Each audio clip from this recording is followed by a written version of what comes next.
SS TV ਵੇਖਣ ਵਾਲੇ ਸਾਰੇ ਹੀ ਸਾਰੇ ਦਰਸ਼ਕਾਂ ਨੂੰ ਪਿਆਰ ਭਰੀ ਸਤਿ ਸ਼੍ਰੀ ਅਕਾਲ ਜੀ। ਤੇ ਅੱਜ ਸਾਡੇ ਨਾਲ ਸਟੂਡੀਓ ਦੇ ਵਿੱਚ ਕਾਵਿਆ ਹੋਮਿਓ ਕੇਅਰ ਤੋਂ ਮੀਤਾ ਜੀ ਸਾਡੇ ਨਾਲ ਨੇ। ਐਂਡ ਮੀਤਾ ਜੀ ਸਾਡੇ ਲਈ ਬਹੁਤ ਹੀ ਅੱਛੇ ਵਧੀਆ ਟੌਪਿਕ ਲੈ ਕੇ ਆਉਂਦੇ ਨੇ, ਜਿਹਦੇ ਵਿੱਚ ਅਸੀਂ ਆਪਣੇ ਸਾਰੇ ਲਿਸਨਰਸ ਨੂੰ, ਵੇਖਣ ਵਾਲਿਆਂ ਨੂੰ ਬਹੁਤ ਅੱਛੇ ਹੀ ਉਹਨਾਂ ਦੇ ਜਵਾਬ ਵੀ ਦਿੰਦੇ ਨੇ ਔਰ ਉਹਨਾਂ ਦਾ ਸੋਲੂਸ਼ਨ ਵੀ ਦੱਸਦੇ ਨੇ। ਉਹਨਾਂ ਦਾ ਕਹਿ ਲਓ ਕਿ ਵੀ ਮੈਡੀਸਨ ਵੀ ਕਹਿ ਲਓ, ਉਹ ਗੱਲਾਂ ਦੇ ਨਾਲ ਵੀ ਤੁਹਾਨੂੰ ਦਿੰਦੇ ਨੇ, ਉਹ ਤੁਹਾਨੂੰ ਆਪਣੀ ਉਹਨਾਂ ਦੀ ਸਰਵਿਸ ਹੈ ਉਹਦੇ ਨਾਲ ਵੀ ਤੁਹਾਨੂੰ ਦਿੰਦੇ ਨੇ, ਸੈਟਿਸਫਾਈਡ ਕਰਦੇ ਨੇ ਕਿ ਤੁਸੀਂ ਉਹਨਾਂ ਕੋਲ ਆਓ ਤੇ ਜਾ ਕੇ ਉਸ ਚੀਜ਼ ਨੂੰ ਡਿਸਕਸ ਕਰੋ। ਤੇ ਅੱਜ ਉਹ ਸਾਡੇ ਨਾਲ ਬਹੁਤ ਹੀ ਇੱਕ ਖਾਸ ਟੌਪਿਕ ਲੈ ਕੇ ਆਏ ਨੇ। ਉਹ ਟੌਪਿਕ ਇਹ ਵੇ ਕਿ ਜਿਸ ਤਰ੍ਹਾਂ ਹੁਣ ਆਪਾਂ ਕਦੀ ਸਾਨੂੰ ਕੋਈ ਫੋਨ ਕਰ ਦਿੰਦਾ ਅਚਾਨਕ ਤੇ ਕਰਕੇ ਉਹ ਕਹਿ ਦੇਵੇ ਜੀ ਅੱਜ ਤੇ ਮੇਰਾ ਸਿਰ ਬੜਾ ਦੁਖਦਾ ਪਿਆ ਹੈ, ਤੇ ਅਸੀਂ ਥੋੜਾ ਜਿਹਾ ਮਾਈਂਡ ਕਰ ਜਾਂਦੇ ਹਾਂ ਕਿ ਨਹੀਂ ਜੀ ਅਸੀਂ ਕਿਸੇ ਦੀ ਬਿਮਾਰੀ ਸੁਣਾਂਗੇ ਤੇ ਸ਼ਾਇਦ ਸਾਨੂੰ ਵੀ ਲੱਗ ਜਾਏਗੀ। ਪਰ ਇਹ ਚੀਜ਼ ਹੁੰਦੀ ਨਹੀਂ ਹੈ, ਇਹ ਸਿਰਫ ਸਾਡੇ ਮਾਈਂਡ ਦੇ ਵਿੱਚ ਇੱਕ ਵਹਿਮ ਹੁੰਦਾ ਹੈ ਔਰ ਉਸ ਵਹਿਮ ਨੂੰ ਅਸੀਂ ਪਾਲ ਲਈਏ ਤੇ ਉਹਨੂੰ ਜਿੰਨਾ ਮਰਜ਼ੀ ਆਪਣੇ ਉੱਤੇ ਹੈਵੀ ਕਰ ਲਈਏ, ਉਸ ਚੀਜ਼ ਨੂੰ ਅਸੀਂ ਫਿਰ ਕੱਢ ਨਹੀਂ ਸਕਦੇ। ਸੋ ਅੱਜ ਅਸੀਂ ਇਸ ਟੌਪਿਕ ਨੂੰ ਕਾਵਿਆ ਜੀ ਦੇ ਨਾਲ ਡਿਸਕਸ ਕਰਾਂਗੇ। ਉਹ ਸਾਨੂੰ ਦੱਸਣਗੇ ਕਿ ਇਹ ਚੀਜ਼ ਕਿਸ ਤਰ੍ਹਾਂ ਦੂਰ ਕੀਤੀ ਜਾ ਸਕਦੀ ਹੈ, ਕਿ ਆਇਆ ਉਹ ਇਸ ਤਰ੍ਹਾਂ ਕਿਸੇ ਦੂਸਰੇ ਬੰਦੇ ਨੂੰ ਅਫੈक्ट करती है, आया उन्हें वो प्रॉब्लम आती है कि नहीं आती।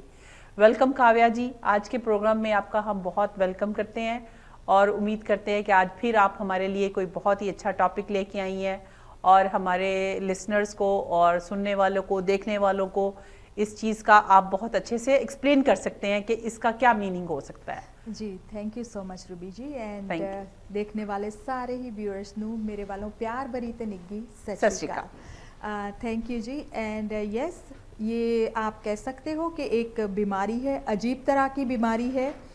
हर वेले खुद के बारे में सोचना, अपने बारे में सोचना, इतने वो एंग्शियस हो जाते हैं कि किसी का भी कुछ सुनते हैं कि उसको ये हुआ तो वो को रिलेट कर लेते हैं कि मुझे तो कहीं ये बीमारी नहीं है।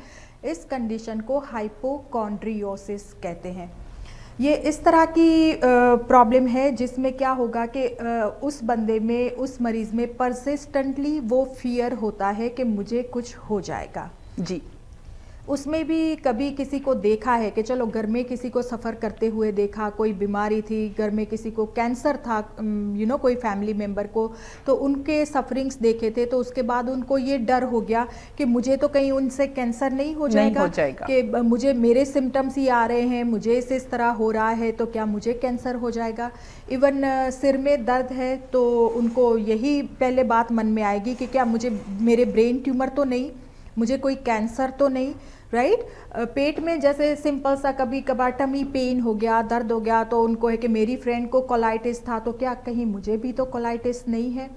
ये जो बीमारी है, ये जो है एक तरह की आप एंग्जाइटी कह लें।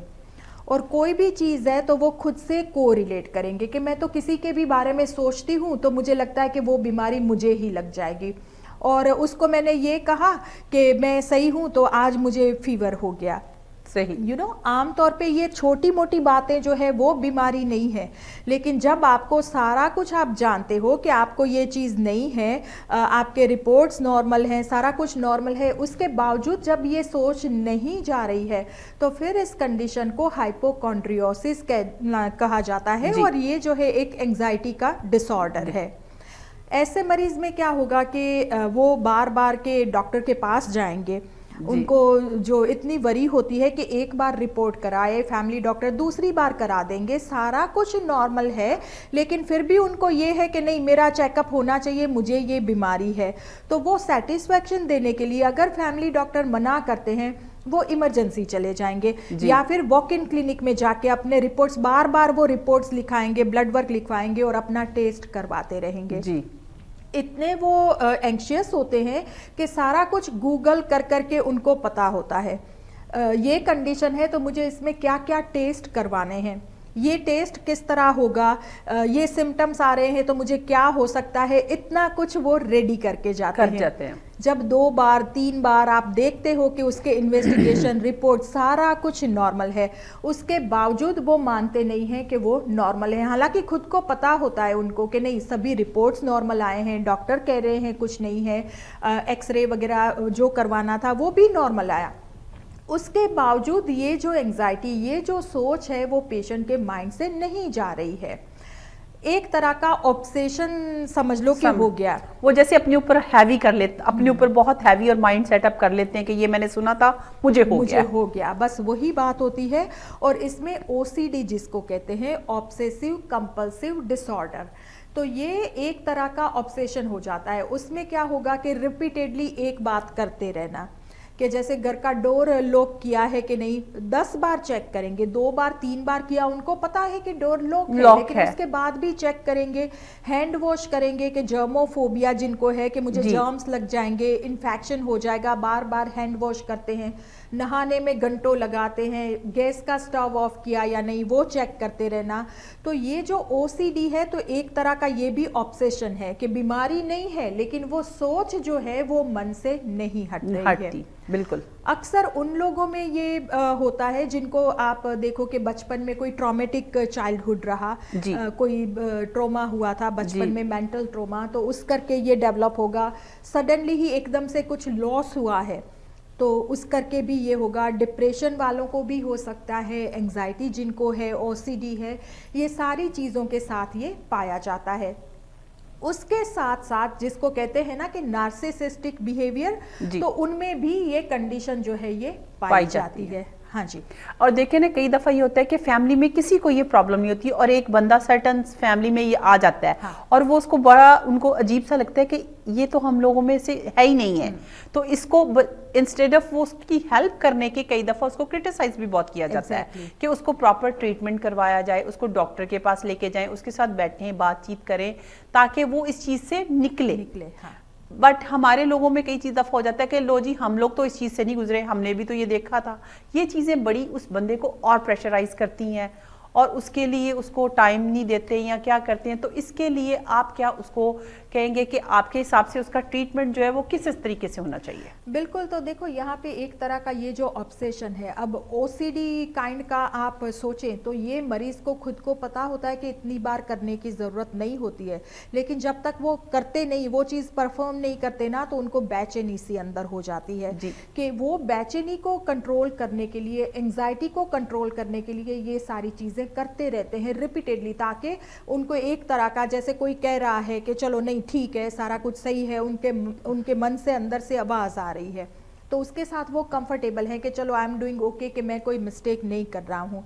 लेकिन नार्सिसिस्टिक बिहेवियर की जब बात आती है तो यहाँ पे क्या होता है कि ये किस तरह की पर्सनालिटी होती है कि जो मैं कहूँ वो सही है ना। नार्सिसिस्टिक किसको कहते हैं कि मैं कहूँ वो सही है। अगर मैं कहूँ उस तरह नहीं हो रहा है, फिर कि उसको छोड़ना नहीं है, इस तरह की पर्सनालिटी। अब होता है हमारी सोसाइटी में भी, हम देखते हैं कई बार के लोग इस तरह के होते हैं, अपने ही बारे में सोचेंगे, राइट, कि कुछ भी है तो मेरा हो, मैं कहता हूँ इस तरह हो, घर में भी मैं कह रहा हूँ या कह रही हूँ उसी तरह होना चाहिए। तो अपना वो मनाने के लिए इस तरह का बिहेवियर, क्योंकि वो खुद को बहुत ही इम्पोर्टेंस देते हैं, है ना। और ये लोग जो है यूजुअली नार्सिसिस्टिक लोग हैं ना, अपने ही तरह के ग्रुप में होते हैं और टारगेट पकड़ के फिर उसके पीछे वो लगते हैं सारे इकट्ठे, के घर में एक बंदा ऐसा है तो दूसरे उसको सपोर्ट करेंगे, तीसरे। और पहले के टाइम में होता था ना कि घर में जो बहू थी उसको परेशान किया जा रहा था, टिपिकल जो फैमिली होती थी उसकी बात है, डोंट टेक इट पर्सनली, लेकिन पहले ऐसे होता था कि चलो माँ कह रही है इस तरह का, तो चलो माँ का जो है नार्सिसिस्टिक बिहेवियर है तो उसको सारे सपोर्ट कर रहे थे, कि बेटा सपोर्ट करता था, उसकी बेटी जो है वो सपोर्ट करती थी, और एक बंदे को वो पकड़ लेते थे। बिल्कुल ऐसे तो ये जो चीज़ है, क्योंकि वो उसको खुद को इम्पोर्टेंस देना चाहते हैं, उसके लिए कि मुझसे ज़्यादा कुछ नहीं है, तो मुझे तो वो बीमारी नहीं, मुझे तो ये नहीं हो गया, मुझे वो नहीं हो गया। तो ये सारी चीज़ें नार्सिसिस्टिक जो पर्सनालिटी है तो उसमें भी पाई जाती है।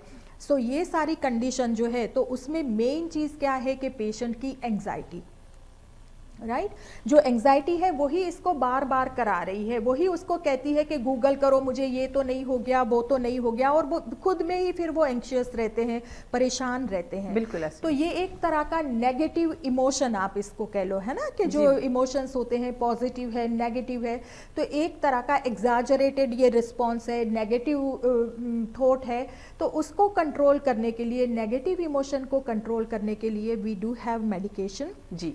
काफ़ी लोग जो है तरह तरह के एंजाइटी डिसऑर्डर, ये तो हमने देखा कि स्पेशली इसका हेल्थ रिलेटेड है, जिसको हम हाइपोकॉन्ड्रियोसिस कहते हैं। जी। कई बार आ जाता है सेपरेशन एंजाइटी, किस तरह की कि चलो बच्चा इतने बचपन से लेके आज तक वो घर पे रहा, अब यूनिवर्सिटी जा रहा है या वो मूव हो रहा है अपने अपार्टमेंट में, बेसमेंट में, घर से दूर जा रहा है, पेरेंट्स को वो एंजाइटी होगी कि अब हमारा क्या होगा, या हमारे बच्चे जा रहा है वो ठीक होगा, वापस आएगा, उसको कोई प्रॉब्लम तो नहीं हुई। तो वो सेपरेशन एंजाइटी के सेपरेट हो रहे हैं, उसके साथ एंजाइटी के चलो वो वापस नहीं आया तो अब वो घर छोड़ के गया, उसकी खुद की दुनिया है, तो हमारा क्या होगा, राइट। डिवोर्स ले रहे हैं जो पेरेंट्स, उनके बच्चे हैं कि उनको जो इनसिक्योरिटी होती है कि सेपरेट हो जाएंगे तो फिर हमारा क्या होगा। तो उसके साथ जो एंजाइटी आती है सेपरेशन एंजाइटी, तो जिसको एम्प्टी नेस्ट सिंड्रोम भी कहा जाता है। सो एम्प्टी नेस्ट सिंड्रोम क्या है कि जो आपका घर खाली हो रहा है बिकॉज ऑफ सेपरेशन, तो उसके रिलेटेड जो एंजाइटी आती है। छोटे बच्चों में तो हम देखते हैं कि जैसे ही आप माँ से दूर करते हो तो वो रोना स्टार्ट कर देता है, लेकिन बड़ों में फिर ये एक तरह की एंजाइटी आती है। बिल्कुल। क्लस्ट्रोफोबिया जिसको कहते हैं कि क्राउडेड प्लेसेस है, बहुत सारे लोग जहाँ पे हैं, छोटी सी जगह है, टनल वगैरह में जाना है, एयर ट्रैवल करना है, एमआरआई मशीन में तक वो नहीं जा सकते हैं छोटी जगह में। सो ये जो है वो डिफरेंट तरह के एंजाइटी, और एक्चुअल में कई बार इन लोगों को पैनिक अटैक्स भी होने लगते हैं। एकदम से हार्ट अटैक हो गया, घबराहट सी हो गई, चेस्ट में पेन हो जाना, धड़कन आपकी तेज हो जाती है, तरेली आ जाती है, छाती में दर्द और चोकिंग, गला ड्राई हो गया, जैसे कुछ बोल नहीं पाते, जैसे उनकी कोई बहुत कीमती चीज उनसे छीन गई हो। एग्जैक्टली। और ये जो पैनिक अटैक है आप देखें कि कुछ मिनट से लेके थोड़ी देर ये चलता रहता है लगातार, और फिर स्टार्टिंग में ये कम होते हैं कि चलो 2-3 महीने में एक बार, साल में एक बार, लेकिन बाद में जब एंजाइटी ये ट्रीट नहीं हुई तो इसकी फ्रीक्वेंसी जो है बढ़ती जाती है, फ्रीक्वेंट इस तरह के पैनिक अटैक्स होते रहते हैं। सो ये सारे नेगेटिव इमोशन को कंट्रोल करने में ये हमारी मेडिकेशन है वो आपको हेल्प करेगी, और जो एक्यूट एंजाइटी है, बेचैनी हो रही है, उसको कंट्रोल कर लेगी, ताकि आपको बार बार इस तरह के पैनिक अटैक्स ना हो। और जहाँ पे इसकी जड़ है कि पास्ट ट्रॉमा में इसकी जड़ है, या कुछ इस तरह का इंसिडेंट हुआ था आपके साथ जिस करके आपको इतनी सारी एंजाइटी हो रही है। कई बार माँ को, मदर को या फादर को, किसी को भी एंजाइटी है, बच्चे दे जस्ट ऑब्जर्व, वो बोलते नहीं है, लेकिन छोटी सी भी स्ट्रेस उनकी लाइफ में आती है ना तो उनको वही याद आ जाता है कि मदर भी इस तरह हो रहा था, तो उनको भी पैनिक होना स्टार्ट हो जाता है। सो तभी कहते हैं ना कि बच्चों के सामने थोड़ा संभल के रहो, तो वही कारण है कि वो आपको देखते हैं लगातार आप एंजाइटी में हो, आप रोते रहते हो, तो वही बिहेवियर वो फॉलो करेंगे। वो देखते हैं कि फादर स्ट्रेस में है, जब भी वो अल्कोहल की ओर जा रहे हैं, तो उनको कल जाके कोई भी स्ट्रेस हुआ तो वो एडिक्शन की ओर शायद चले जाए। तो तभी ये सारा कुछ संभालना बहुत ज़रूरी है, क्योंकि जो अल्टीमेटली बनते हैं, हम ग्रो अप होते हैं, या नार्सिसिस्ट भी जो बनते हैं, तो वो उनका माहौल, किस तरह का उनको माहौल मिला है, उसके ऊपर ये डिपेंड करता है। तो यहाँ पे ये जो सारे negative emotion, anxiety, panic attacks हो रहे हैं, डिप्रेशन या सैडनेस है, इन सारों को कंट्रोल करने के लिए वी कैन हेल्प। और जो भी गुजर रहे हैं, कई बार मरीज को खुद को पता नहीं चलता है कि उनको कोई प्रॉब्लम है, उनके पहचानने वाले घर वालों को पता चलता है कि हाँ समथिंग इज एबनॉर्मल, कि ये चीज़ नॉर्मल नहीं है, तो उनको भी आप ये हमारा ट्रीटमेंट जो है ज़रूर रेकमेंड कर सकते हैं। जी बिल्कुल काव्या जी, और इसके साथ मुझे एक ये भी कि आप तो इतना अच्छा उनको सर्विस दे रहे हैं, ट्रीटमेंट दे रहे हैं, तो आपके ख्याल में फैमिली का कितना हाथ होना चाहिए इस सपोर्ट के लिए? बिल्कुल फैमिली का सपोर्ट। पहले तो यहाँ पे बात आएगी कि फैमिली ने ही डिसाइड करना है कि इनको ट्रीटमेंट की जरूरत है ना, क्योंकि उसको खुद को तो कुछ पता नहीं चलेगा कि मैं क्या करूँ, वो हेल्पलेस फील करते हैं। बिल्कुल ऐसे ही। तो यहाँ पे फैमिली डिसाइड करेगी, और उसके साथ ही कि जो ट्रीटमेंट वो ले रहे हैं उसमें सपोर्ट करें, समझें कि इसको ये नॉर्मल नहीं है, उनको कोई प्रॉब्लम है तभी तो ये सारा हो रहा है। तो बिना वजह उनको कोसने की बजाय, उनको कुछ सुनाने की की बजाय किस तरह ये बंदा सही हो उसमें आप ट्राई करें, पॉजिटिव वे में जाएं, पॉजिटिव वे में लें, ताकि आपको पॉजिटिव रिजल्ट जो है मिले। और जो भी ज़रूरत होती है, कई बार बच्चों को हैंडल करने के लिए पेरेंट्स को क्या ज़रूरत है, तो वो भी हम उनको गाइड करते हैं। समटाइम्स उनको पता नहीं चलता है, बिल्कुल ऐसे तो ही है। आपको जो है सही चीज़ है, सही बात है, वो आपको बतानी पड़ती है। हाँ जी। सो इस तरह का सारा कंसर्न है, टोटालिटी लेके जब पेरेंट्स की ओर से पॉजिटिव अप्रोच होगा, हमारी ओर से एंड मेडिकेशन, तो ये सारा कुछ इकट्ठा होके कहाँ उसकी एंग्जाइटी पे कंट्रोल आ जाएगा, आपको पता भी नहीं चलेगा। और यही बच्चा फिर आगे जाके जो है वो हेल्दी लाइफ की ओर बढ़ेगा। नॉट ओनली बच्चों को, लेकिन बड़ों को भी ये चीज काफी है। इवन हमारे सीनियर्स को देखने में कहा जाता है जी ये तो वैसे ही मुंह बना के बैठे, पर इनसाइड अंदर उनके क्या चल रहा है कुछ नहीं किसी। अब तो देखिए इतनी अवेयरनेस आ गई है, गूगल कर सकते हैं, कंप्यूटर पे जाएं, बुक्स रीड करें, किसी से मशवरा, जैसे आपको कॉल कर सकते हैं कि ये सिचुएशन है, इस चीज को हम उनके सामने ना बात करें जो उस चीज से गुजर रहा है, हट के बात करें, आपसे बात करें, मशवरा करके आपके पास आए, उनको लेके आए किसी तरीके से। क्योंकि कई दफा मुश्किल होती है, वो अगला बंदा कहता है नहीं जी मुझे तो कोई प्रॉब्लम है ही नहीं, मैं ठीक हूँ, तो उसके लिए फैमिली तो बहुत बड़ा सपोर्ट है उनके लिए। बिल्कुल। और देखो पहले का जो माहौल हुआ करता था वो किस तरह का था कि लोग एक दूसरे से मिलते थे, बैक होम की भी बात करें तो बच्चे खेलते थे सारे, और मदर्स बैठी हुई बातें करती थी, तो कोई भी इस तरह की चीज होती थी आप शेयर करते थे, आप बोल देते थे, वहां पे आपको उसका सॉल्यूशन भी कई बार मिल जाता था मोस्ट ऑफ द टाइम। और एक बार आपने बता दिया वो बात आपके मन से निकल गई। लेकिन यहाँ का जो माहौल है कि कोई शेयर नहीं करना चाहता, राइट, एक की बात दूसरे को नहीं करना, एंड जो है ओवर द फोन, आप देखिए बच्चों की भी क्या है कि उनके फ्रेंड्स को किस तरह मिलते हैं कि वो उनको फोन पे चैटिंग चलती रहती है पूरा दिन, तो कितनी बात बता पाओगे आप, राइट। जो आमने सामने बात होती है वो बात नहीं है। यहाँ का माहौल इस तरह का है कि आपके फ्रेंड्स आपको वंस अ वीक या इस तरह ही आप किसी को मिल पाते हो। सो द थिंग इज ये सारी चीजें फिर अंदर जो दबी हुई हैं वो ज्यादा, और उनको कंफ्यूजन होगी कि मुझे क्या हो रहा है, मुझे कोई बीमारी हो गई, और बात फिर वहां से ही बढ़ जाती है। बिल्कुल। और देखें ना आजकल हमारे अपने घरों में हमारे पास टाइम नहीं है, बड़ों के लिए टाइम नहीं है, बुजुर्गों के लिए नहीं है। अब वो बहुत कुछ कहना भी चाहते हैं, पर अब एक बंदा जॉब से थका आ रहा है, वो नहीं जी मम्मी जी आप बाद में बात करना, भी मैं थका हूं, मैं खाना खा लूं, खाना खाने के बाद थोड़ा टीवी देखा, रूम में चले गए, वो बेचारे वहीं के वहीं बैठे रहे। अब उनके अंदर क्या आ रहा है, उनको क्या डिप्रेशन हो रहा है, या उनको क्या स्ट्रेस हो रहा है, किस चीज की उनको जरूरत है, ये सारी चीजें हमें हाथ में देखनी चाहिए। इवन बच्चों के लिए भी, जो पेरेंट्स वर्किंग पेरेंट्स हैं, उनको उनके बच्चों के साथ बैठना चाहिए, उनको सुनना चाहिए और पूछना चाहिए भी आपको क्या प्रॉब्लम है। हो सकता है वहीं से वो उस चीज को पकड़ पाए जो शुरू में पकड़ी जाएगी, तो वो आगे जाके उनके लिए बहुत बेनिफिशियरी होएगी। जी बिल्कुल। जितना जल्दी आपको पता चलता है, ट्रीटमेंट स्टार्ट करते हो ना, उतना जल्दी बच्चे को फ़ायदा होगा, आपको फ़ायदा होगा। एंड किसी भी टाइम के, चाहे पुरानी भी है, आप ये ट्रीटमेंट स्टार्ट करोगे, कुछ थोड़ा और आपको लेना पड़ेगा, कुछ टाइम कंटिन्यू लेना पड़ेगा, लेकिन उसके साथ जो है इम्प्रूवमेंट स्टार्ट हो जाएगी। और फिर ये मेडिकेशन ये नहीं होती है, कई बार पेरेंट्स को ये भी होता है कि लोग कहते हैं ना कि एक बार लगी मेडिकेशन तो फिर थ्रू आउट लाइफ लेनी है, छूटेगी नहीं। लेकिन ये कोई एडिक्टिव मेडिकेशन या एडिक्शन फोमिंग मेडिकेशन नहीं है। जैसे ही आप सही होते जाते हो, फिर ये ट्रीटमेंट जो है वो स्टॉप करना होता है, एंड कुछ एक मंथ्स का कंटिन्यूअस लेना होता है, जिस करके ये सारे नेगेटिव इमोशंस पे कंट्रोल आ जाए और आपकी एंग्जाइटी जो है वो जड़ से दूर हो।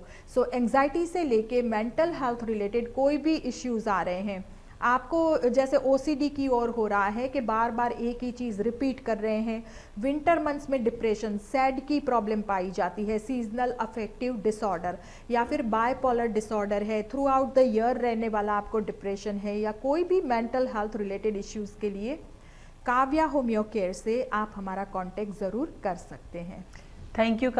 थैंक यू मीता जी। आज आपने इतने अच्छे तरीके से इतनी अच्छी बातें समझाई हैं, और हम उम्मीद करते हैं कि जितने भी हमारा आज का प्रोग्राम देख रहे हैं हमारे दर्शक, वो इन चीज़ों से बहुत कुछ सीखेंगे और आपसे भी कांटेक्ट करेंगे, राब्ता करेंगे, ताकि आप उनकी और हेल्प कर सकें, और वो अपने घर में जिस किसी को भी है, रब ना करे किसी को प्रॉब्लम आए, बट इंसान के साथ हर चीज़ चलती है, लाइफ के साथ हर चीज़ अप एंड डाउन्स चलते हैं, तो उस चीज़ को कंट्रोल करने के लिए वो आपसे राब्ता करें और आपका मशवरा लें। हो सकता है कि दफ़ा आपके एडवाइस इतनी अच्छी होती है कि आधी बंदे की बीमारी वो ख़त्म हो जाती है, और बाकी आप अपना नंबर और अपना टाइमिंग और अपनी इन्फॉर्मेशन दे दें ताकि आपसे राब्ता कर सकें और फिर हम आज के प्रोग्राम को ख़त्म करते हैं। जी बिल्कुल, thank you Ruby ji. And yes, तो मंडे टू सैटरडे 6 दिन क्लिनिक खुला है, सवेरे 10 से लेके शाम नू 6 तक।